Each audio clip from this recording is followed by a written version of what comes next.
కోసం భూములిచ్చిన రైతులు అన్యాయమైపోయారు. నిరుటి ప్రభుత్వం అరకొర పరిహారం ఇచ్చి వారిని సంతృప్తిపరిచే ప్రయత్నం చేసింది.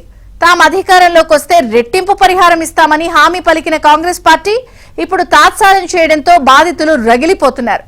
ఏకకాలంలో అన్ని రకాల పరిహారాలు ఇవ్వాలంటూ ఉద్యమ బాట పట్టారు.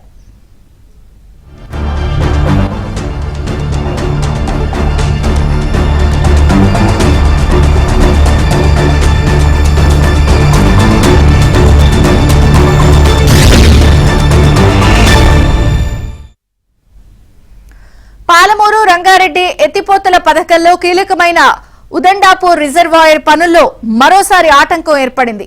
కొత్త ప్రభుత్వం తమ డిమాండ్లను పరిష్కరిస్తుందని ఇంతకాలం చూసిన నిర్వాసిత రైతులు మరోసారి ఆందోళన బాటపట్టారు. పరిహారం పెంచివ్వాలని వారు డిమాండ్ చేస్తున్నారు. ఉదండాపూర్ రిజర్వాయర్ ముంపు బాధితుల డిమాండ్లపై ఏబిఎన్ స్పాట్లైట్.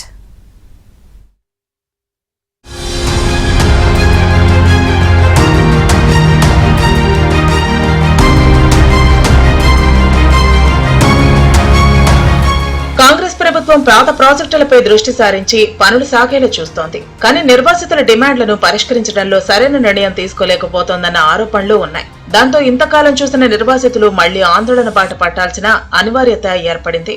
6 నెలల్లో సమస్యను పరిష్కరిస్తామన్న హామీ ఏమైందని ప్రశ్నిస్తున్నారు.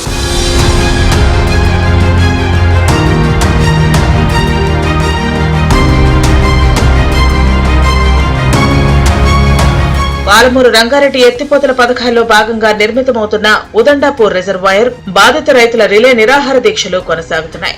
ఉదండాపూర్ గ్రామంలో దీక్షా శిబిరాన్ని ఏర్పాటు చేసి ప్రతిరోజు రైతులు నిరసన వ్యక్తం చేస్తున్నారు. ఏళ్ల క్రితం పరిష్కారం చూపడానికి ప్రయత్నించినప్పుడు చాలా తక్కువ పరిహారం చెల్లించారని, ఇప్పుడు ప్యాకేజీ పెంచాలని వారు కోరుతున్నారు.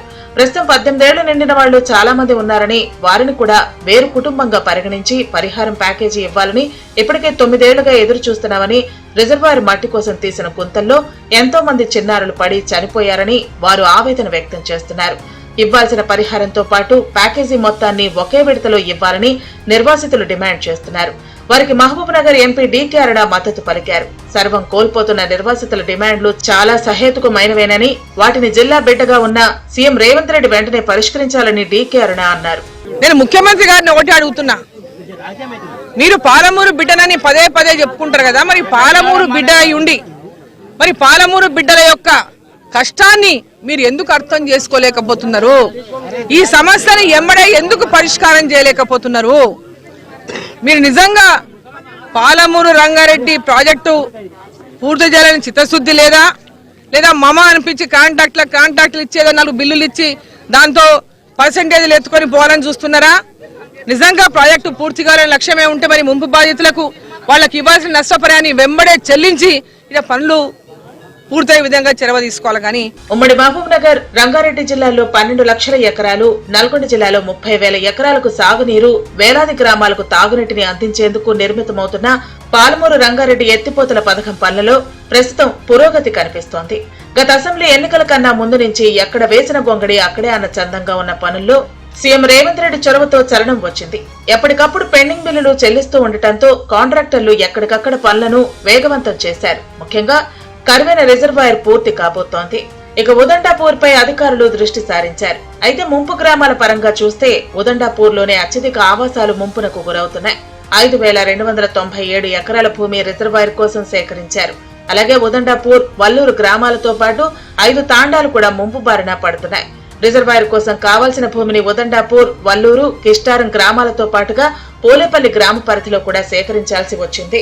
3 గ్రామాల భూమికి మెట్ట పొలానికైతే 5,50,000 రూపాయలు, తరి పొలానికైతే 6,50,000 రూపాయలు చెల్లించిన గత ప్రభుత్వం పోలేపల్లిలో మాత్రం 12 లక్షల రూపాయలు పరిహారంగా ఇచ్చింది. అంతేకాకుండా అక్కడ చాలా వరకు ప్రభుత్వ భూమి ఉన్నా దానికి కూడా కొంతమంది బీఆర్ఎస్ పార్టీ కార్యకర్తలు, నాయకులు నోటరీ ద్వారా పేరును చేర్చుకుని పరిహారం పొందారని ఆరోపణలు ఉన్నాయి. ఇక R&R ప్యాకేజీ కింద కుటుంబానికి 16,30,200 రూపాయలు ఇవ్వాలని నిర్ణయించారు.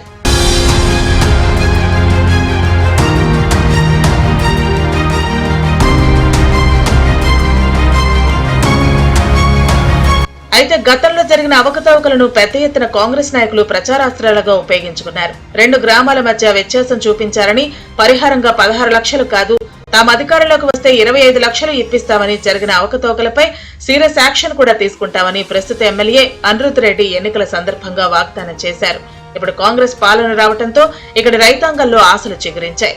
తమకు ఖచ్చితంగా పెంచిన పరిహారం 25 లక్షలు వస్తుందని ఆశిస్తున్నారు. కాగా 6 నెలల క్రితం ఇక్కడికి సమీక్ష కోసం వచ్చిన మంత్రి ఉత్తమ్ కుమార్ రెడ్డిని కూడా రైతులు కలిసి ఆయన ముందు పలు డిమాండ్లు ఉంచారు. కానీ ఉత్తమ్ రావడానికి ముందు రోజున 3 తాండాల వాసులకు ప్యాకేజీ కింద 45 కోట్ల రూపాయలు విడుదల చేశారు. ఒక్కో కుటుంబానికి పాత పద్ధతిలోనే 16,30,200 రూపాయలు మాత్రమే విడుదల చేశారు. ఎమ్మెల్యే హామీ మేరకు 25 లక్షలు రాలేదు. దాంతో రైతుల్లో మరోసారి ఆందోళన వ్యక్తం అవుతోంది. మంత్రి ముందే కొంతమంది రైతులు వాగ్వాదానికి కూడా దిగారు.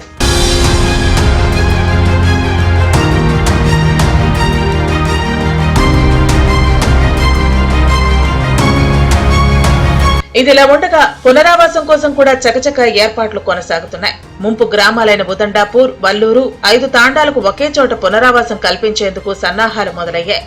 జడ్చర్ల సమీపంలోని దేవునిగుట్ట ప్రాంతంలో 300 ఎకరాల్లో ఇళ్ల కోసం లేఅవుట్ రెడీ చేశారు. ఒక్కొక్క ఇంటికి 200 గజాల స్థలాన్ని కేటాయిస్తున్నారు. రోడ్లు, మౌలిక సదుపాయాల పనులు ప్రారంభం కావాల్సి ఉంది. ఈ అంశాలపై సమీక్ష జరిపేందుకు R&R కమిషనర్ వినయ్ కృష్ణారెడ్డి కూడా గత డిసెంబర్ ప్రారంభంలో జడ్చర్లకు వచ్చారు. అనంతరం ఉదండాపూర్ గ్రామానికి కూడా అధికారి వెళతారని ప్రచారం జరిగినా భద్రతా కారణాల దృష్ట్యా పోలీసులు జడ్చర్ల ప్రభుత్వ అతిథి గృహంలోనే రైతులతో సమావేశాన్ని ఏర్పాటు చేశారు. రైతులు కూడా పలు అంశాలతో కూడిన వినతి పత్రాన్ని ఆయనకు అందించారు. ప్యాకేజీ కింద రెట్టింపు చేసి పరిహారాన్ని ఇవ్వాలని, అంటే 32 లక్షలు ఇవ్వాలని, లేదంటే కనీసంగా ఎమ్మెల్యే హామీ ఇచ్చినట్లు 25 లక్షలన్నా ఇవ్వాలని డిమాండ్ చేశారు. 18 సంవత్సరాలు నిండిన ప్రతి ఒక్కరికి గత ప్రభుత్వంలో 6.5 లక్షలుగా ఇస్తామన్న ప్యాకేజీ కాకుండా కనీసం 25 లక్షలైనా ఇవ్వాలని కోరారు. ముంపు గ్రామ ప్రజలకు ఇస్తామన్న ఇంటి స్థలంతో పాటు ఇందిరమ్మ గృహ నిర్మాణంలో భాగంగా ఇళ్లు నిర్మించి ఇవ్వాలని విజ్ఞప్తి చేశారు. సర్వం కోల్పోతున్న ముంపు గ్రామ ప్రజలకు జీవనోపాధి కోసం ఒక కుటుంబానికి ఎకరా భూమి లేదా ఒక ప్రభుత్వ ఉద్యోగం అయినా కల్పించాలని విన్నవించుకున్నారు. గత ప్రభుత్వం పైన మేము ధర్నాలు చేయడం జరిగింది. ఇదే విధంగా ఇప్పుడు ఏ విధంగా అయితే మేము పనులు ఇక్కడ జరుగుతున్నటువంటి కాంట్రాక్టర్లను బండ్లను మొత్తం ఎలగొట్టి క్యాంపులకు ఎలగొట్టి ధర్నాకు కూర్చొని 16 రోజులు 17 రోజులు మేము ధర్నా కూడా ఇంతకుముందు కూడా చేయడం జరిగింది. దానికి అప్పుడు కూడా అధికారులు వచ్చి ఇదే విధంగా మాకు చేస్తాము, మేము ప్రభుత్వంతో ప్రయత్నం చేస్తున్నాము, అన్ని విధాలా మీకు మీరు అనుకున్నవన్నీ నెరవేర్స్తామని కూడా చెప్పడం జరిగింది. అదే విధంగా కాలయాపన జరిగింది తప్ప మాకేమీ కూడా జరగలేదు. మా పొలం పూర్తి మొత్తిపోయింది. మేము ఏం తిని బతకాలి? నా పిల్ల పెళ్లికున్నాడు. ఇప్పుడు పిల్లలు ఇస్తలేరు, ఎవరు ఇస్తలేరు. ఊర్లోకి పోతే మీ ఉదన్నపురం పోతుందంట, ఏం దారి చూసి ఇవ్వాలి అని అంటుండ్రు. నువ్వు ఏడ్చుకుంటే తిరుగుతున్నాను నేను. నా కొడుకు పిల్లలు ఇవ్వమంటే మీ ఊరు పోయింది, ఏం పిల్లని ఇవ్వాలి అని అంటుండ్రు. ఎట్లా బతకాలి? మేము అందరం వచ్చి పని బంద్ చేసి టెంట్ వేయడం జరిగింది. సరే, ఎమ్మెల్యే కూడా 3 రోజులు మా కోసం పిలిపించి వాళ్ళ సమస్య ఏంది తెలుసుకుందామని చెప్పి ఆయన కూడా పిలవడం జరిగింది. కానీ మేము వెళ్ళలేదు. ఎందుకంటే ఇంతకుముందు కూడా శ్రీనివాస్ గౌడ్ మాజీ మంత్రి ఉన్నప్పుడు ఎమ్మెల్యే లక్ష్మారెడ్డి వాళ్ళు వచ్చి కూడా హామీ ఇవ్వడం జరిగింది. కానీ పనులు ఎక్కడ మాకు జరగలేదు, న్యాయం జరగలేదు. ఇప్పుడు కూడా ఏదున్నా కూడా ఎమ్మెల్యే గారు ఇక్కడికి వచ్చి న్యాయంగా మా న్యాయమైన డిమాండ్లు 4 ఉన్నాయి, ఎక్కువ ఏం లేవు. మాకు గొంతేమ కోరికలు పెద్ద ఏం లేవు. ఆ కోరికలు తీరిస్తే నువ్వు ప్రాజెక్టు ప్రశాంతంగా పని చేసుకోవచ్చు. లేకుంటే మేము ఇక మాకేం పని కూడా లేదు. ఎందుకంటే ఆ గుంతలో పోయి ఇక అనవలసిందే తప్ప కానీ మాకు న్యాయం జరగలేదు. కాబట్టి నీ వచ్చి మా డిమాండ్లు నెరవేరిస్తేనే మేము ఈ పని ముందుకు సాగనిస్తాం. లేకపోతే మాత్రము టెంట్ తీసేది లేదు. మేము ఇక్కడనే దీక్ష మాత్రం ఎన్ని రోజులైనా చేస్తాం. కాగా ఇదే అంశంపై స్థానిక ఎమ్మెల్యే అనిరుద్ రెడ్డి ఆదివారం హైదరాబాద్ లో మంత్రి ఉత్తమ్ కుమార్ రెడ్డిని కలిశారు. ఉన్నతాధికారులతో సమీక్ష జరిపారు. నిర్వాసితుల డిమాండ్లపై త్వరలోనే స్పష్టత వస్తుందన్న ఆశాభావం వ్యక్తం చేశారు. మొత్తానికి పాలమూరు రంగారెడ్డి ఎత్తిపోతల పథకం పనులు ఊపందుకున్నా నిర్వాసితులకు న్యాయం చేసి పొలాలకు నీటిని తరలించే పనులు ప్రభుత్వానికి సవాలుగానే పరిణమించాయి.